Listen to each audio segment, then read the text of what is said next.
Alright, so I'm hoping the audio is going to be better on this video. I turned the mic up a little bit more, but I am going to talk about my labor and delivery with my son now. Again, I'm doing my notes off of my tablet, and this labor was much better than my C-section, and there was kind of a lot less to it, so hopefully this shouldn't be a very long video.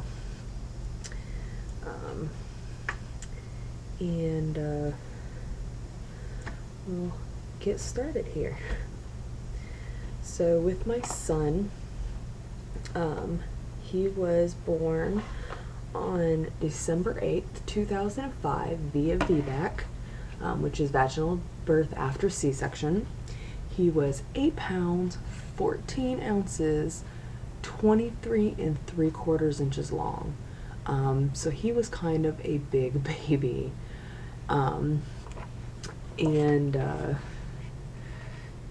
Because I had opted to have a VBAC with him, I had to choose a hospital that was out of town from where I lived. By this point, I had moved back to my hometown in mid-western Indiana, the hospital was in Fort Wayne, about 45 minutes from where we lived. And so that was, what was going on. My doctor knew everything that had happened with my first pregnancy and my first labor, and he promised that he was going to do everything within my power, within his power, to make sure that I had the birth that, I wanted and dreamed about, and, said that he was going to try and do everything he could to make up for that horrible first experience that I had. So my labor with my son started about 2 weeks before I actually went into the hospital to have him. He was on around November 26th. I had noticed that I had had a gush of fluid, and so I had gone up to my hospital 45 minutes away to get checked out.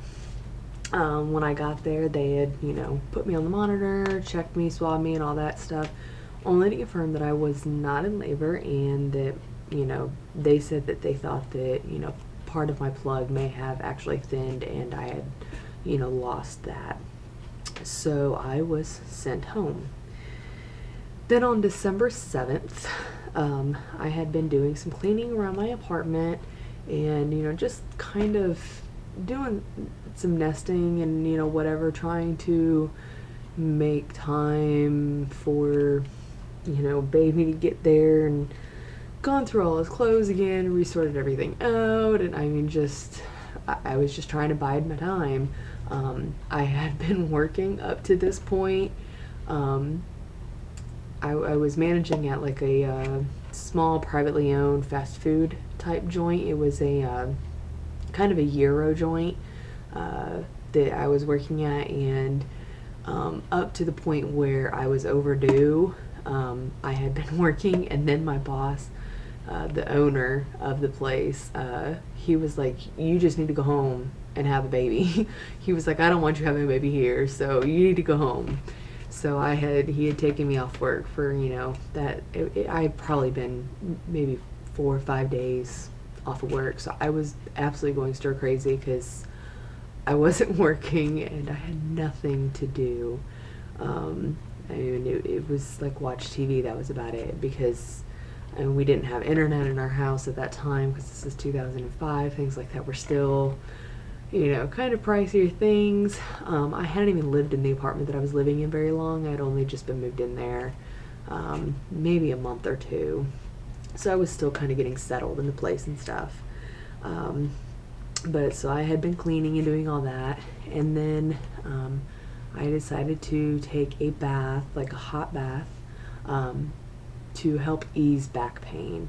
I had been having quite a bit of back pain throughout my pregnancy, but over the last couple of months, it had gotten worse to the point where I was taking 4 to 5 showers or baths a day just to help try and relax the muscles in my back a little bit and, bring me some relief. And so when I got out of that bath, I dried off, and I had sat in that bath until pretty much the water had ran cold. So I had been in there, half an hour, 45 minutes probably, just sitting, pretty much waiting for the water to run cold, just to try and relax my back and help ease it. And I got out, dried off, put my nightgown on. I was putting my panties on and noticed that I was wet down there. So I dried off again and then put my panties on. And brushed my hair out, brushed my teeth, and got ready to walk out of the bathroom and noticed that my panties were wet. And so I checked and I'm like, okay, what the heck? And took them off and changed them and decided, well, I'll put a pad on. Maybe my water broke. And even though I hadn't had any large specific gush of water or anything like that, it was kind of trickling down my leg, but I just dried it off and put a pad on and carried on about my day. I did not call my grandpa to take me up to the hospital because I didn't want another instance like what had happened a couple weeks prior, where I'd go up there and get checked out and find out that nothing was going on. It was late in the evening at this point, and so my grandpa, I knew, was already in bed, and I didn't see the need at that point in us driving 45 minutes up to the doctor's office only to possibly, turn around and come right back home. So I didn't have labor pains, but I decided, at that point, despite the fact that I wouldn't call my grandpa, I was going to monitor myself. And if anything changed in my circumstance, then I would call him at that point. Otherwise, I was going to wait till morning when I knew he was awake to call him. So I was having some pains that were like the contractions I was feeling when I was pregnant, when I was having my daughter. They were coming about 8 to 10 minutes. And so I was like, I really don't need to go to the hospital because most of the time they don't want you to come in until you're, 2 to 6 minutes or so anyway. It's like, so I've still got a little bit of time and whatever. So it had progressed had maintained that same pattern through the night. And it was about 5:30 in the morning. I decided to go ahead and give my grandpa a call, tell him what was going on. He was kind of disgruntled with me that I had sat all night like that. He was like, you should have called me last night. I was like, Grandpa, it's not a big deal. It was like, it's not been, anything overly evident. I had gone through probably half a package of pads, just with, the water I was, the fluid I was leaking and stuff. But like I said, I wasn't having, pains and contractions and stuff like that. So my grandfather didn't live very far away. He got there, picked me up, and we went up to Fort Wayne. And it was by 6:47. I remember I was checking in there. And once I got checked in, the way their birth center was set up was they had this one huge room that had probably 20 or 30 beds. It was kind of like an emergency room, but it was only birthing patients. And they put us, they put everybody in rooms. Everybody had a little curtain partition that they would be in. There was one community bathroom for that whole little area. And each little curtain partition had a monitor in it. And that was where they would put pre-admittance patients until they verified that they were in labor. So I was put in this room. They had me give a urine sample, and they did a swab to check for, detecting amniotic fluid, and to make sure that I didn't have any proteins or anything like that in my urine. And they swabbed, and she barely got a swab down into the little chemical that they had to react it with before the chemical was changing the color it was supposed to. I want to say it was supposed to be purple or blue or something like that. And there was so much amniotic fluid that they ended up having to cath to get a urine sample from me, because the sample I had given in the cup was so diluted and tainted with amniotic fluid that they couldn't get a good read off of it. So they had, done that, and at that time they put an IV in my arm, or they put an IV line in my arm. They didn't actually attach a bag to it. They just put the line there so that it was there should they need it, later on, or, if they needed it in a hurry for some reason like that. It was already set, but it was just the line. It was the cath in my arm and a little bit of tubing, and that was it. And because it was the same as with my daughter, I wanted to try and not use any type of, medicine or anything like that. And so they just had to do it as a precaution. But, they didn't hook up an IV as well because of my, little bit of allergies that I have and whatever. And so they did that. And then it was by 7:30 that morning within 45 minutes or so, I was being admitted and was being put into my own suite. This birthing center was amazing. The suite rooms were huge, probably as big as my bedroom is now. There were probably a good 15 by 20 size rooms. They were decent size rooms, and everything was in the room. The room had its own had its own bathroom in it that had a tub and a shower. All the equipment that they needed for baby after baby was born was in the room. There was a little fold out couch type of thing in the room that was meant for fathers and stuff that stayed their partners were birthing, all that kind of stuff. I mean, it was a completely set up room. It was absolutely wonderful and stuff. So they had verified already that my son was head down, so it was looking like it was just going to be a matter of the waiting game to see how soon or how long it was going to be before my son made his appearance. So nothing much was happening by 8:30 when my nurse had come back in the room and said that they were going to start me on Pitocin. She said that the contractions were being pretty regular between 2 to 4 minutes, and stuff like that, but I hadn't dilated a whole lot. I was only maybe 2 to 4 centimeters by this point, maybe 80% effaced, or 20 or 30. I still had 80% to go.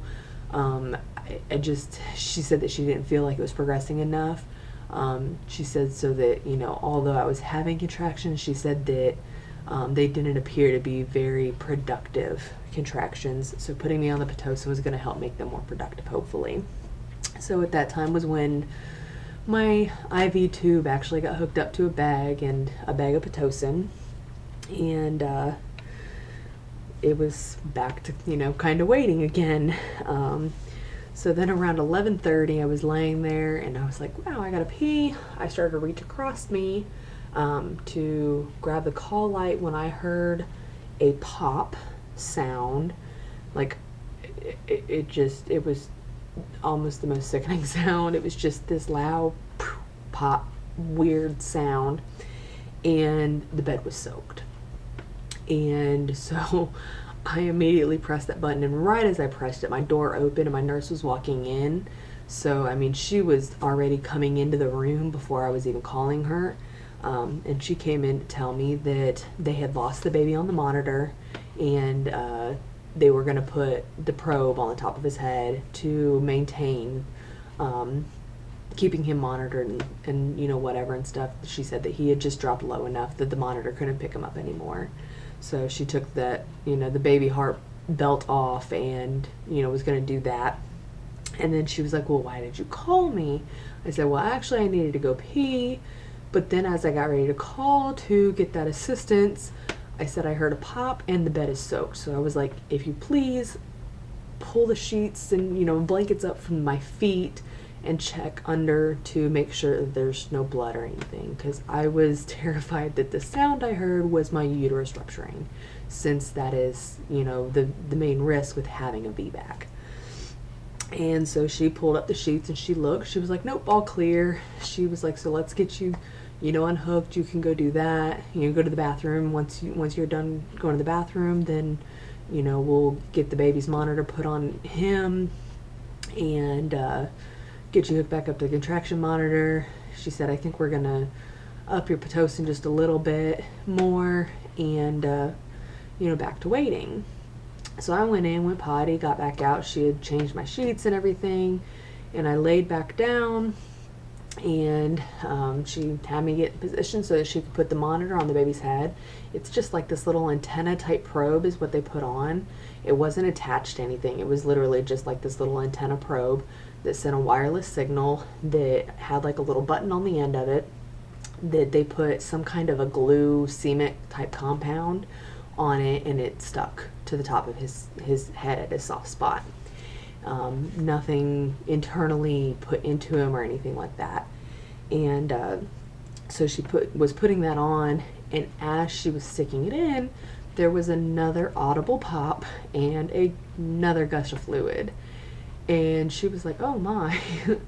And it was at that time that she was like, well, she was like, you broke your water and, whatever and stuff for sure. She was like, pretty confident that you had done it when you came in, but then, it had happened just before you went to the bathroom. She was like, now this again. I was like, well, he had been twins, but I had lost his twin in about 12 weeks. So she said that could be why. She said he quite possibly could have even been more than, that he might have been more than a twin. That maybe the baby I had lost had actually absorbed a triplet possibly. And that might have been part of what caused me to pass him, in addition to the circumstances surrounding me losing that baby. I had been battered by my ex-husband, and I had lost the baby after that, event. And so she said that, it was quite possible that, that's what caused the multiple bags of, fluid and stuff. So she got the monitor on his head, she got cleaned up, changed my sheets again, and literally within 2 minutes, I was having the most intense pain that I could have ever imagined. And she confirmed that it was, I was finally feeling my contractions like I was supposed to. She said that the amount of fluid I was carrying, she said that might have been what was preventing me from having full sensation and whatever and stuff. So she said that I should take it as a good sign that, now that I was feeling them like that, it would, probably make my labor progress, at a more normal pace and stuff. So a couple minutes later, I had another one, and then a couple minutes later after that, I had one that was really, really, really intense. And they were so much that my jaw was chattering when they were happening. And she had asked me if I wanted to get an epidural. I had said, no, I really planned on not trying to. I was like, I really wanted to do this without any medication. I said, as well as I'm just terrified of needles and the idea of something going into my back, I don't like the idea. I was like, and I had the bad experience with the spinal with my daughter. And she was like, oh, well, I understand all that. She said, but, believe me, she was like, you'll still be able to feel the contractions. You'll still be able to have all the sensations and everything else. She said, it'll just make it more manageable so that you can enjoy it more. And so then it come down to, okay, I was like, but I still have a huge problem with this needle going into my spine. So I said, if there's anything you can give me to help dummy me up, I said, we might be able to do this. And so she had said, I'll be right back. And she left the room. While she was out of the room, my friend called to see how it was going. And I told her what was going on. And,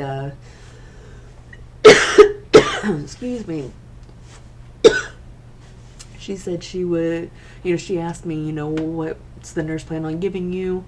And at that point, the nurse walked back in, and I was like, I don't know what she's giving me. I asked the nurse, I was like, what are you giving me so that, I can get the epidural? She said, we're going to give you some Nubane. And before I could repeat to my friend what the nurse said. She had actually heard the nurse herself, and she was like, "Oh, you're getting Nubain. Nubain is amazing." She said, you're gonna feel awesome." And no sooner than she's telling me this, the nurse is putting the Nubain in, and immediately the bed's gone. Like, I was floating. And it was nice because it was the first relief I had had from contractions in, you know, the 10 minutes since I started feeling them.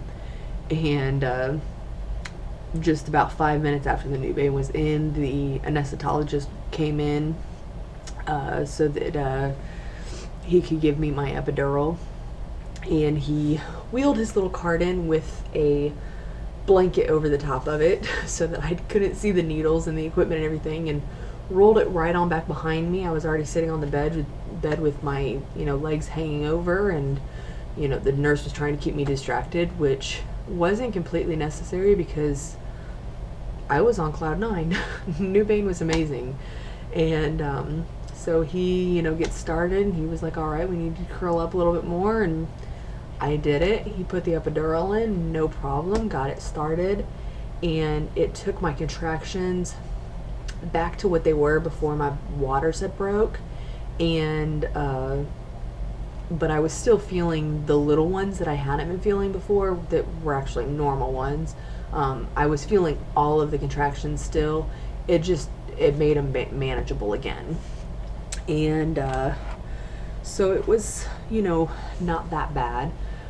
They went ahead and checked me again. By that point, I think I was about 4, almost 5 centimeters, and about 40-50% effaced. So I was, you know, about halfway there, you know, all the way around once they got that epidural on me. And so at that point, they started checking me every, you know, hour, and I still wasn't quite progressing as, you know, much as they would like. I was only gaining a centimeter about every 2 hours when they come in and checked. So by 4:30, they decided they needed to taper my epidural back a little bit and crank up the Pitocin a little bit more. So then, just to help kind of speed it up a little bit more, by 5:30 my doctor had arrived, and he came into the room, checked me. At that point, I was finally 8 to 9 centimeters, and I was 90% effaced. So I was finally about ready to be there and stuff, and he started prepping for labor and everything. So by 6:30, everything was, you know, ready. They had, you know, the lights and everything turned on at the station where they were going to be checking my son. They had, you know, everything in there. Dr. Bond had all his equipment. He had a vacuum for just in case, because I had adamantly said no forceps whatsoever, which when I had said that to him, he was like, "Well, I don't use forceps anyway." He was like, "It can cause too much damage," and he was like, "If it comes down to needing forceps, I do a C-section." He's adamantly against forceps. And so, I mean, we were getting ready, and so by 6:30, with everything ready, I was 10 centimeters by that point and 100% effaced. So them cranking up the Pitocin and dialing down my epidural just a little bit for those last couple of hours did make, you know, the rest of it all go by really fast. So I started pushing. After about 2 hours of pushing, I was getting extremely tired. They had oxygen on me, and at first they had just the oxygen tube, and I would not leave it in my nose because the IV being in me was causing my face to itch, which is one of the most common problems that I have when I have IV. And so I couldn't stand it being on my face, so they had to switch me to an oxygen mask. And every time I pushed, I had to pull the oxygen mask up and put it on my forehead because it was too much. It felt almost like it was suffocating me because it seemed like it was forcing too much. And they had dialed it back. I mean, it was dialed down like as low as they could possibly have it. But like the nurse would let me put it up when I was pushing, but she would, you know, as soon as I was done pushing, she would pull it back down over my face. And so I was getting quite tired and worn out, and I was just ready for it to be over. So I went a little bit exorcist on my doctor, and I had stopped and took a couple of breaths and looked back down between my legs and my doctor. I was like, look, you got the effing vacuum on his head. I was like, you can help a little bit here too, and give him a little tug, and maybe this will all just be over. And so about 8:22, he gave him a half a little tug, and out was my son's head. So it worked. And he told me to stop for a minute because the umbilical cord was wrapped around his neck pretty loosely. And so he was, able to pop that off, and told me to give it another push, and there was my son, and it was all set. And I was like, see, you could have gave him a tug 2 hours ago and this would have been over with. And he was like, but he's here now, so it's great. So 8:24 was when he, was actually born. Dr. Bond immediately picked him up. I helped actually pull him out, and Dr. Bond helped pick him up, put him immediately onto my bare chest, and Dr. Bond clamped his umbilical cord. The cord was cut. He was on my chest within a couple of minutes. I had him latching on his own, or before he latched on, excuse me. He had him on my chest, whatever, was cutting the cord. As he was doing that, nurses were over kind of rubbing him down a little bit, cleaning out his airways and whatever. Then within a couple minutes, we had him latching on for his first feed, which is like, it was the most awesome thing because of the fact that I did. Dr. Bond kept his promise. He gave me the birth that I had wanted with my daughter that was taken from me. And so, he got the umbilical cord, severed and all that. Afterbirth came, and then when my son came off, the nurses took him at that point over to the natal station that was in my room to finish cleaning him up and do his APGAR test and those few things and whatever, and then brought him right back to me. From the time that my son was born until we were discharged from the hospital, he never left my room. They made sure of it. He stayed in my room 100% of the time. And so I really did have the birth that I had wanted with my daughter. With my son, I got it. And I had an amazing team at that hospital, and nurses and my doctor, they were also understanding and so respectful of what I wanted and supportive and everything else. So that labor was wonderful. And if I can have any hopes and dreams for this pregnancy's labor, I'm hoping to have it, as much like my son's as possible. I am hoping to try and not use an epidural if I can, but I'm not opposed to it. I know if these contractions with my child now end up being anything compared to the ones that I finally felt with my son, I probably will have an epidural. If doing Nubane isn't a complete possibility, it's early enough now.